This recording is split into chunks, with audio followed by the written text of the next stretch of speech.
Pak Broker, apa kabar?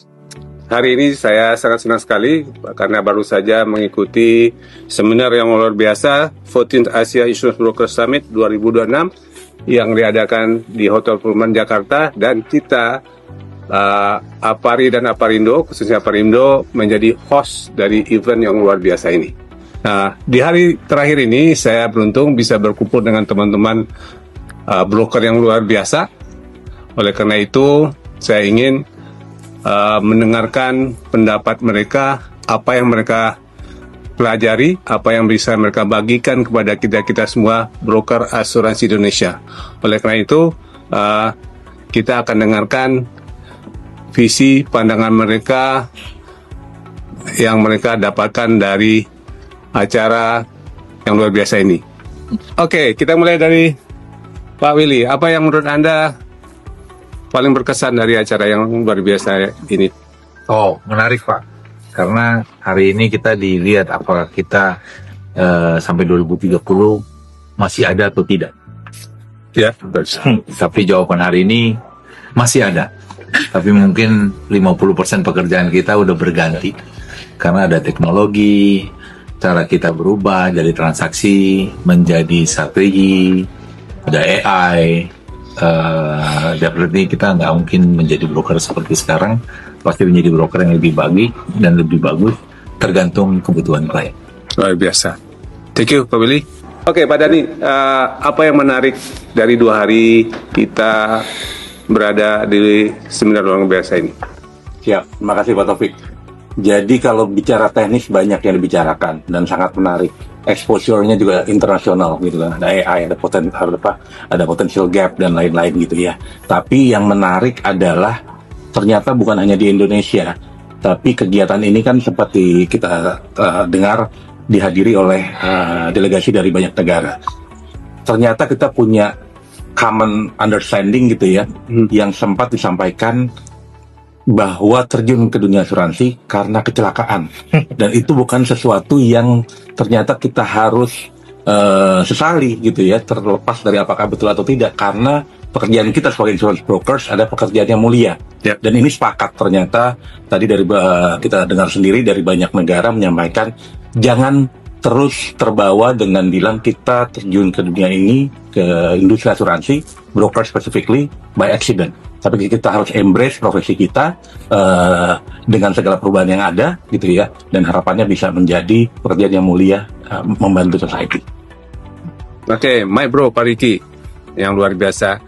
MC juga, speaker juga, peserta juga. Oke, the most thing yang Anda ambil dari event yang luar biasa 2 hari ini. Ya, thank you Pak Taufik. Tentunya kita semua harus mulai segera ya merubah mindset kita bahwa kita itu dalam posisi harusnya memposisikan kita lebih tinggi dibanding pihak advisor lain. Ya. Karena kita nggak spesifik hukum, kita nggak spesifik misalkan teknik konstruksi apa, tapi kita bisa tembus ke wide spectrum industri, dan keahlian kita harus kita tonjolkan, memberikan advice yang lebih specialized. Apalagi kalau kita tadi lihat beberapa negara juga, dan Asia Pasifik ini salah satu market besar buat Tialang beraksi dan memberikan added value. Merubah dari ya tadi transactional broker menjadi strategic advisor, bisa deep dive understanding masing-masing industri, spesialisasi akan menjadi differentiator ke depannya. Apalagi tadi sudah disampaikan kepada teman-teman bahwa teknologi itu bukan sesuatu yang mengerikan. Cuman bagaimana kita bisa seimbang dengan embracing teknologi, dan bagaimana fungsi-fungsi yang redundant bisa dihapus, sehingga waktu kita lebih valuable dengan conversation, pembicaraan di high level. Seorang CEO ya ketemu CEO lah. Nggak perlu kita wasting time dengan level tertentu. Gitu mungkin Pak. Thank you. Luar biasa Pak Riki. Oke, next. Oke, Pak Roy, apa kesan Anda dan pesan Anda kepada teman-teman kita yang sempat hari ini untuk kemajuan industri broker ke depan? Terima kasih Pak Taufik. Kalau dari saya mungkin simple aja sebenarnya ya, dunia AI. Semua orang bicara AI. AI itu apa? Sebenarnya cuma alat. Ya kan, jadi memang membantu kita yes, ya kan, menghentikan kita jelas no. Itu jawaban clear kalau dari saya. Kenapa? Kalau kita mau bicara panjang, nih ya, kita belum mikirin nih. Contoh, saya kasih contohnya satu. Kita penggunaan AI tools apapun informasi yang kita masukin ke sana, ya kan kita harapkan jawaban balik kita pakai, ya kan. Belum ada yang mikir nih, apapun yang kita masukin ke sana nih, ya kan. Ini larinya kemana? Di kita ada konsekuensi itu soalnya, ya kan. Itu satu contoh. Jadi pembahasan 2 hari ini, yes, bagus. Tapi kalau mau kita lanjutkan dalam seri-seri berikutnya, lebih jelas bisa. Ya kan, jadi mungkin dari saya itu aja sih, biar di open panjang nanti loh. Ya, jadi kita ada seri berikutnya ya. Luar biasa, Pak Roy. Yang lain jawab nanti. Oke, Sobat Broker, sekarang kita dengarkan dari teman kita Pak Joko yang sehari ini lebih banyak di Reinsurance Broker. Baik, terima kasih Pak Taufik. Acara 2 hari ini lumayan bagus dan menurut saya sangat bagus. Rupanya AI ini sudah menjadi, bukan di Indonesia lagi nih, menjadi ancamannya nih kan. Ternyata mereka juga sudah memikirkan hal ini kan. Jadi sekarang tinggal kita mindset kita sekarang. Apakah kita memakai AI ini sebagai additional value atau menjadi ancaman? Nah, ternyata beberapa yang 2 hari ini kita dapatkan, mereka harus mulai bergerak dan mulai menggunakan AI itu. Jangan kita nggak mungkin berhadapan dengan AI ini. Teknologi nggak mungkin kita lawan. Jadi dari sisi reinsurance, mau nggak mau kita harus ikutin juga Pak.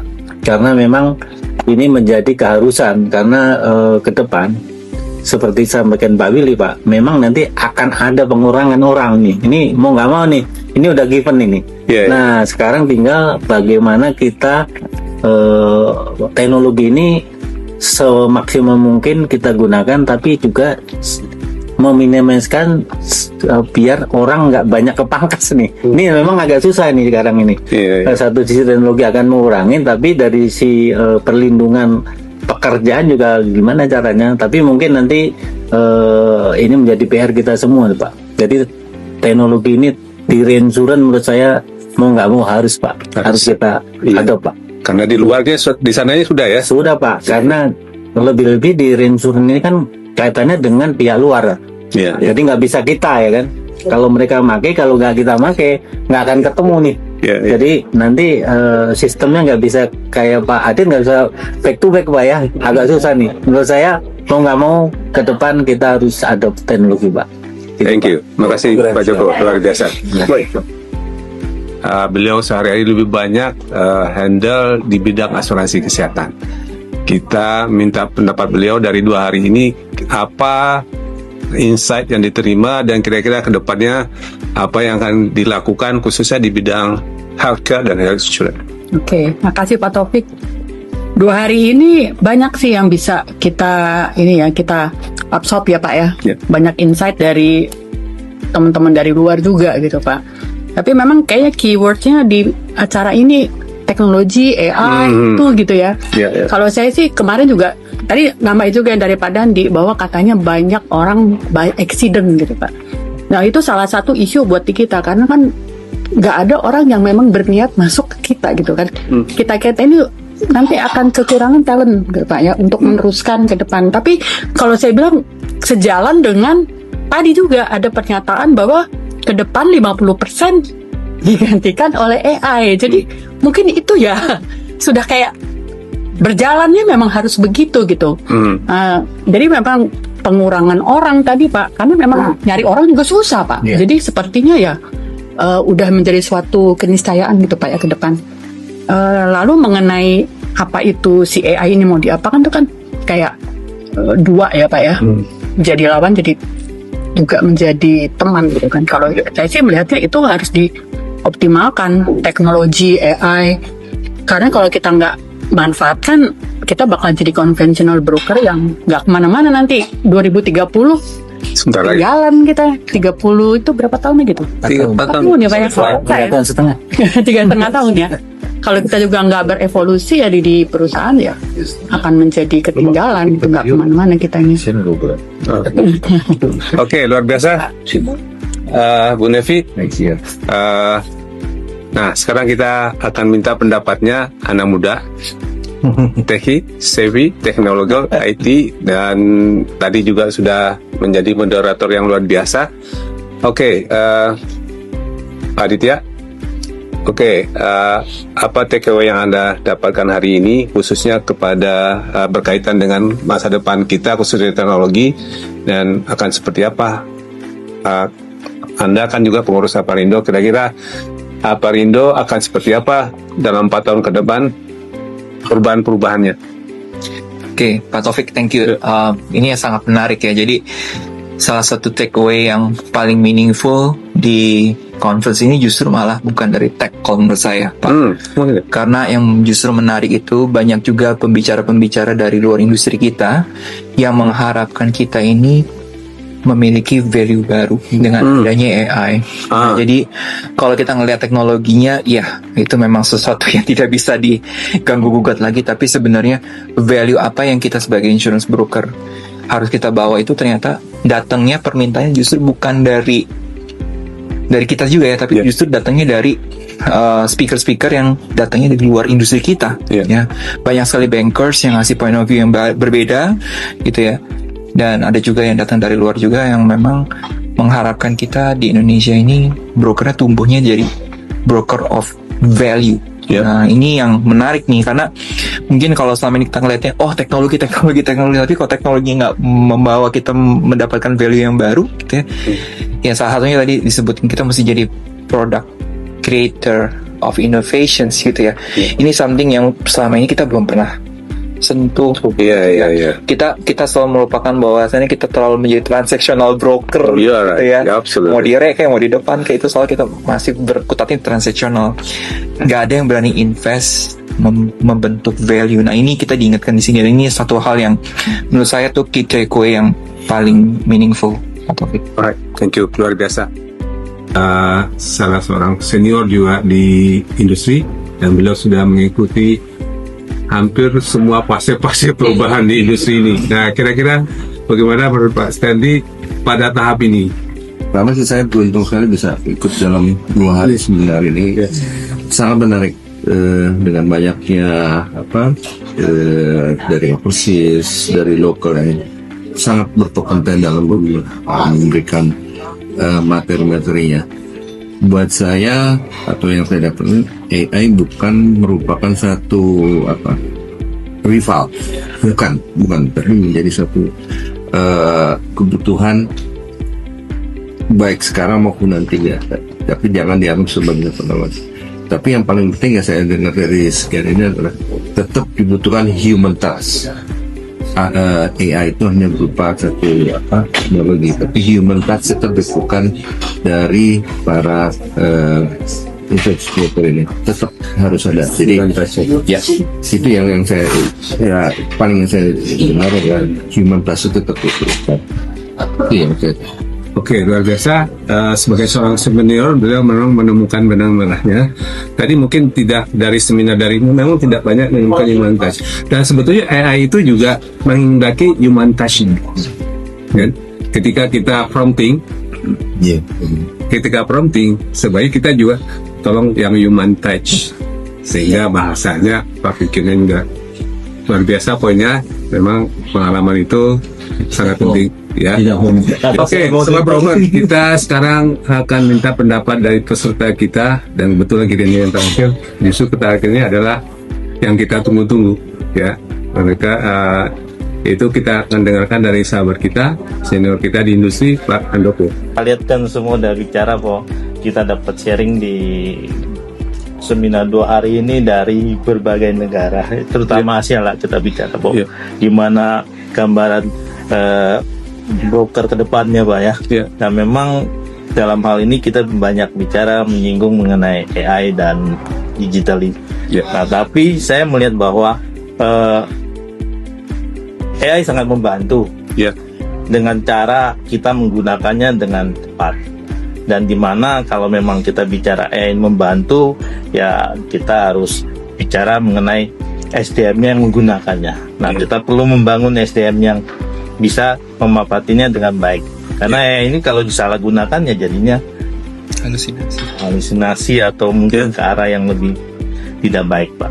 Selain itu SDM yang harus kita edukasi, literasi, kita juga harus bicara mengenai infrastrukturnya juga gitu, karena tanpa infrastruktur yang baik AI juga tidak akan powerful gitu, Pak. Jadi menurut saya memang dalam kesempatan ini gimana juga sebagai kita nge-build SDM-nya dengan baik, ya kan, tentu juga gimana SDM itu bisa di-trust, meng-create trust yang dimana bisa berinovasi dan bisa melakukan yang namanya kreatif yang kontinu, sehingga keberadaan broker itu akan lebih baik untuk kedepannya, Pak. Oke, luar biasa Pak Handoko. Oke, Sobat Broker, barusan kita sudah mendengar pendapat dari teman-teman kita, rekan-rekan senior-senior kita industri yang baru saja mengikuti 2 hari seminar conference Insurance Broker sampai 2026. Luar biasa pendapat mereka, dan perlu diketahui ini hanya sebagian yang hadir.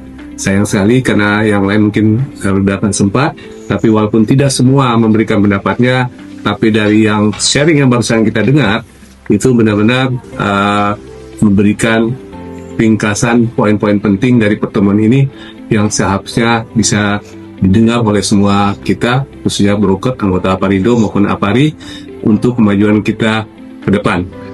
Baik teman-teman semua, demikian sharing dari teman-teman kita, para senior insurance broker dan yang hadir di pertemuan kali ini. Semoga sharing yang disampaikan tadi bermanfaat untuk semua, untuk kemajuan kita. Sampai jumpa di event berikutnya.